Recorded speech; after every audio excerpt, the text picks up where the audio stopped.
পুরে বড় ছেলেকে যত্ন করে খেতে দিল মা। ওই সময় অভিও এসেছে বাড়িতে। মা তাকে একটিবার অব্দি খেতে রাখলো না।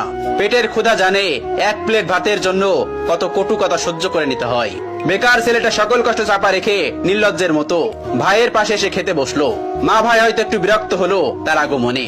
মা দুই ছেলেকে ভাত দিল, তবে বড় বড় মাছের টুকরো গুলো এবং মাংসের টুকরো গুলো চাকরিওয়ালা ছেলের থালাতে উঠলো।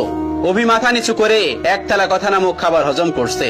আর সেই ফাঁকে মা বড় ছেলের ভাতের নিচে বড় সড়ো কয়েকটা চিংড়ি গুজে দিল, যা চোখ এড়ালো না বেকার ছেলেটির। কে বলল বাবা মায়ের ভালোবাসা সব সন্তানের জন্য সমান হয়? এই যে মায়ের ভালোবাসায় কত ব্যবধান, এই কষ্টগুলো কাউকে বলা যায় না, আর সহ্যও করা যায় না। আজ তারও একটা চাকরি হলে মা তাকেও নিশ্চয়ই এভাবে এক্সট্রা খাতির যত্ন করত, কথায় কথায় মন্দ বলতো না। হঠাৎ চোখের কোনায় দুফোঁটা জল চিকচিক করছে ছেলেটা। সাথে সাথে খুব গোপনে তা লুকিয়ে প্লেটের ভাতগুলো চুপচাপ খেয়ে নিল। বিষণ্ণ মনটা নিয়ে শুয়েছে ছেলেটা কিছুক্ষণ। এরই মধ্যে মুঠোফোনটা বেজে উঠলো।